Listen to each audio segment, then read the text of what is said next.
Hello and welcome to the Healing Invoker. This is video 3. How are you and how has things been going for you? I know that between August and July has been quite difficult for people energetically, emotionally, and physically. There's lots of things happening, like I said, up as above, so below, so within, so without. And I forgot to add, as the universe, so the soul. So whatever is happening, whatever turmoil is happening outside is also happening within us. So when I was talking about the 8-year, the first video, I was talking about partnerships, relationships, karma. But I'm going to dive deep a little bit today so that you can understand exactly what I'm talking about. So we were talking about, I touched a little bit on the relationship with love, relationship with yourself, and your perception of others. In this case, for example, some people have the knack to blame others for their own problems, and they could hold a grudge on that person for many years. But then the thing is, if it happened many years ago and you have not done anything to change the situation, who is the problem? And if you feel stuck and you're still in the same situation that you were 10 years ago, 20 years ago, 5 years ago, who is the problem? Because in this day and age, with all the information, YouTube University, and research, we do not have an excuse to be complacent or to be ignorant. Some people read topics that interest them, and some people are not interested in certain topics, and some people nowadays, a lot of people don't have a habit of reading, and most people get their news or whatever it is that's happening on TikTok or the internet. And some of that information may not be true. Like for those of you who use Wikipedia as a source, anyone can change that information at any time. So it's not very reliable. All this to say that this year, when we're thinking about relationships, there's a book that I love. And that book changed my life completely. And it's The 4 Agreements by Don Miguel Ruiz. And one of the agreements that I learned was being impeccable with my word. Being impeccable with my word is the same thing as, the way when we were kids and our parents would be like, I'm going to take you out for ice cream. I'm going to take you out for ice cream. And if you do this, blah, blah, blah. But when that time happens, something happens, maybe they're busy, they're not able to do it, and then you end up with disappointment. So when I read that book and I saw one of the agreements was being impeccable with your word, I realized that it's also about being impeccable with your word about yourself as well. The promises that you keep to yourself. For example, if this is your year and you want to be hot, you want to be rich, you want to be smart, and then the year goes down the line, 10 years around goes down, and you haven't worked on being hot, you haven't worked on being smart, and you haven't worked on your wealth. Whose fault is that? Yes, most of us have to regulate our nervous system. Most of us, if not all of us, are on survival mode. But in order for us to get out of survival mode, we have to shift the energy. When it comes to the relationship in the Power of 8, have you looked at the wounds that you have, the resentment that you maybe have for your caregivers? Have you looked at the places that have hurt you, or are you in places that harm you in general? Are you trying to heal in a place that's making you sick? And for some people who are trying to get out of a situation, you're like, I need to get out of this situation, but I'll do anything but that. And but that could be a cleaning job, working at a cafe, or whatever it is that's, let's say, below your pay grade. As a person who has lost everything in a span of 9 years, I can't count how many times, I realized at the end of the day, money is energy, and if you have to do what you gotta do for a few months just to open up your blockages of money, you gotta do something, and do something that maybe doesn't feel like work. So then you can go to the headspace of, okay, I need to be in this place for a couple of hours. I know how much money I'm gonna make. I know where that money is going to go to. Because sometimes we have to do things that we may not like in order to get us out of certain situations. And when it comes to your relationship, we're going to talk today about the father wound and the parental wounds, mother and father wound. So the symptoms of a father wound could be how you treat the men around you. You could have underlying resentment for men. You could not really know how to connect with men in general, and not know what it's about. And with a mother wound, there's a lot of resentment around women, especially for men, because a lot of men out here actually do hate women, like seriously. And some people punish their women because they can't punish their mothers, and that's just the reality that we live in. So whatever disappointment that you've had for a matriarch or a patriarch, how can you heal that? And this year is a perfect opportunity to do that, because we're moving into next year. Is going to be a 9-year, and it's going to be a year of endings, a lot of endings. And if you think about endings, think about what happened in 2016.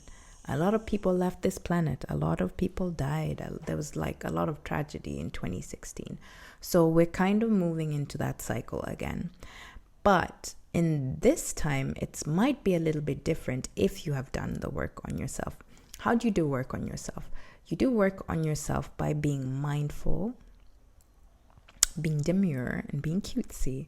And I'm kidding. It's just like a popular meme or popular soundbite, but it's about being mindful. And being mindful is, how do I feel around this person? When this person says something, why is that particular thing triggering me? And your triggers could be, maybe someone says, you are too sensitive. That is a sensitive subject. I am setting boundaries with you. I do not want this. Or you're trying to help someone and they don't want your help, and you get triggered. It triggers you. When you find out what your triggers are, ask yourself this question: why am I reacting in this way? What is it within me that is triggering me? Jealousy could be a trigger as well. I'm going around in circles on purpose. So when we come back to the parental wound, it is about understanding what you never received from a parent and giving that all to yourself. A lot of people in my generation are not having children, not because they necessarily don't want to, but because they actually realize that they grew up parenting their parents as a child, and as an adult, they're not allowed to be a parent. Another factor could be that they parented their parents and their siblings, and they're exhausted. And right now, they just want to live their best life child-free. And it's because of all these traumas, raising kids that were not theirs, that their life is in a certain way. And there's a lot of burnt out people walking out there. But when it comes to the mother and father wound, a lot of people do not want to have kids because they do not want to inflict the pain that they experienced growing up, because maybe their parents weren't safe. And even to this day and age, some of us adults don't know what it's like to be in a safe home, don't know what it's like to be safe emotionally, don't know what it's like to feel safe mentally. And it's an uphill climb. And by getting there, it's by learning to be mindful. It's learning to be nurturing yourself. For example, the best way that you can give back to yourself and mother and father yourself, parent yourself, is give yourself all the things that you never received growing up. If there's a toy that you really wanted and it's still available, go buy it, play with it, and heal that inner child of you who did not experience it.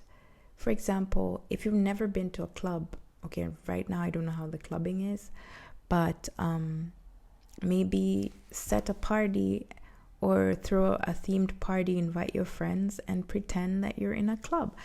You can always have those experiences because right now you have the freedom to do the things that you want to do. And someone says being an adult is like an unhinged child because you don't know what you're going to do next because you have all this freedom. So all this to say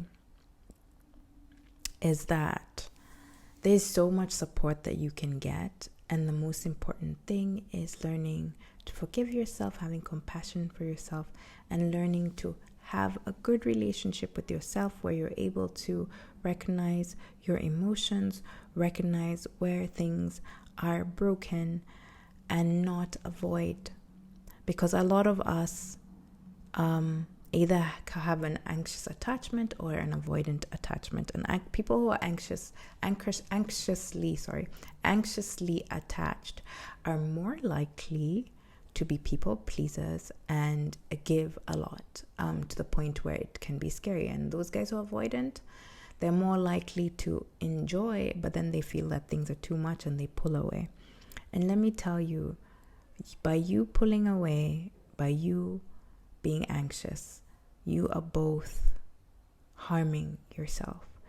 By pulling away, you're denying someone the opportunity to meet you. You're denying someone an opportunity to listen to you, for you to be vulnerable with them, to understand where all this is coming from. Because the truth is, if you all want to heal your relationships can't be healed separately. They have to be healed together. Yes, maybe you can work on certain things on yourself and you need to do more work. But at the same time, if this is a relationship, whether it's a friendship that you really value and want to work on, it is imperative to speak on whatever is bothering you. Because if you don't, you may have underlying resentment. And also sometimes when you try to speak to someone, they may not have the bandwidth to understand or to listen. And this is the time when you have to make a decision. If this connection is hurting you more than it is healing you or making you feel good, and not all relationships have to feel good. What I'm trying to say is if it's hurting you more and you find yourself feeling drained, then it is time to consider what's next. So this particular season is also about looking at what it is that you not necessarily desire, but what kind of big dreams do you have for your life? What type of dreams did you have for your life 8-9 years ago? And how far are you on that dream? Have you moved forward with that dream? Or have you just been wishing? A lot of people need to move from being dreamers to doers. Nothing gets done if you do not have action. You can do all the manifestations, you can light all the candles, you can pray, but if there's no action, nothing's going to happen. If you want to move countries, do all the research, save money, find out where you want to go, plane tickets, how much money you will need, have an emergency fund. If it's a new country, learn the language, do your research, plan. And if it is a new job or a new profession, go study. Because at the end of the day, we live in a world where papers have more value. So do a course, get validated, and then get that job, get that profession that you want. Because every seed that you plant can sprout or can die. And it depends on how much you water it. Even relationships. Any relationship, just don't assume just because someone loves you and you're not pouring into your relationship that relationship will sprout. You have to actively, it's like a plant. It needs to be tended. It needs to be watered. It needs light. It needs water. It needs love. You need to talk to it. Talk to your plants. I don't know if you do, but I talk to my plants. I play the music. We dance together sometimes. So give yourself a fighting chance. Don't compare your life to other people when you haven't done anything to move forward. Don't wish for a relationship when you don't even love yourself. So that when you're in relationships, maybe things don't work out because your triggers are too loud, your fears, your unworthiness. So what I would like you to do is practice on your self-compassion and radically loving yourself. And how you can do that is you can either read books about it or just do small acts of service like saying no, setting boundaries, resting, and I love to journal. So journaling, I would highly recommend my journal. It's available on Amazon. It's the 30-day self-compassion journaling, and it's also a course, and it's available on the Stan Store as well. You can find it. The link is probably somewhere on the screen or below. And it has journal prompts for you that you can do for 30 days. And I beta tested it in a course, and it was very profound to the point where I'll never forget when, because I was working mainly with women, one of the women said, "Oh my goodness, after doing this, I realized I'm the problem in my marriage, and I'm the problem in my siblings' relationships because I try too much to rescue people, and I don't allow people to actually make plans, and I feel like it has to be me."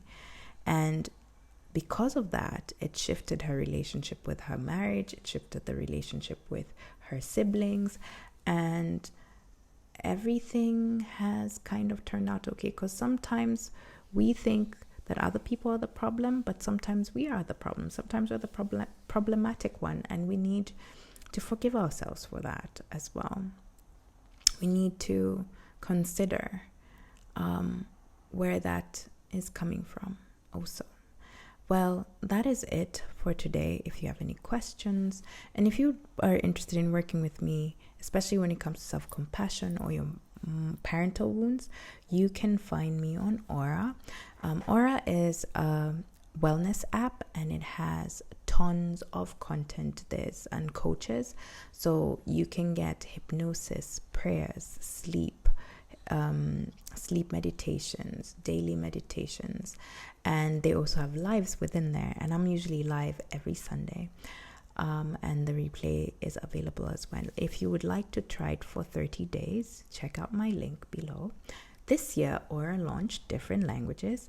So Aura is available in French, Portuguese, Spanish, Korean, Japanese, and German. So if you are German speaking, there are content creators there as well who create meditations in their own language. So the only thing you need to do is when you sign in with my link, you get 30 days free, and you can change the language within the app as well. And there are other coaches over there, and I absolutely love the app because it just makes it easier for me to connect with my clients and people around the world. So if that is something that will interest you, check that out. Another thing is I will put the link to the 30-day journal, and if you are interested in a numerology reading, I have an offer until the end of September. So you can have a numerology reading and a session, a healing session. You can find the link below as well, and I look forward to seeing you. And until then, do better, be better, and feel better, and above all else, acknowledge where you are now.